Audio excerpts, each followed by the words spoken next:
So, Cornell, I want to talk to you about this last week. This young 10-year-old, very intelligent-looking young lady, a black young lady at a Pearland school who will not stand for the Pledge of Allegiance in her classroom. She doesn't want to stand up because apparently she believes that black Americans need a lot more to be done in this country. She is not willing to support the black Americans that have fought and died for this country. You know what I believe, Cornell? And I know you supported her publicly, but you know what I think?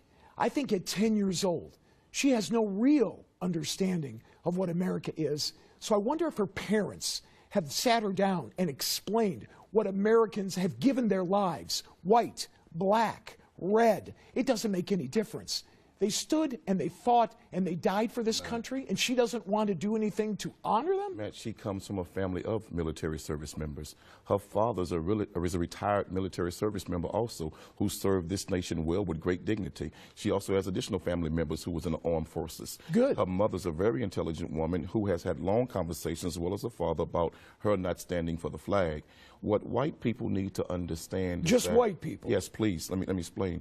What white people need to understand is that that national anthem was written by Francis Scott Key, a slave owner, who demonized and hated black slaves and black people.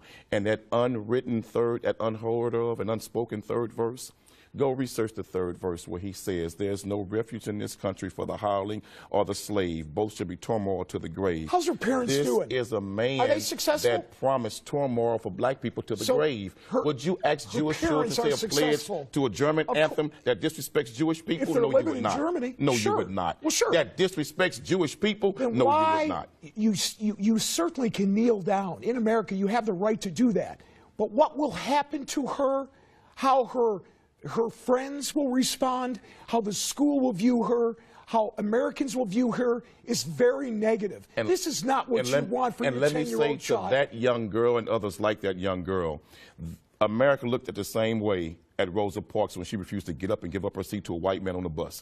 But history vindicated her. History vindicated her. America demonized Harriet Tubman for freeing slaves from slavery, but history vindicated her. So I say to that young girl, you stand strong, stand up, and stand for what you believe in. And to all of those who are too coward to do it, don't get in that young girl's way. Others like her, support that young girl. What would you like her to say to the men and women who have fought for this country like I ran into over the weekend, the black men and women who fought for this country, and some who gave their lives? And ask the black men and women who served America in its military, like in the Independence War. We helped America get it, and we were still slaves afterwards. Ask those in Vietnam who gave their war on Vietnam battlefields, but then came back and was called niggers in their own country. We have fought in America's war, and we've never been given the justice and the due process of everybody else in this nation. Then so why don't you move to a different country?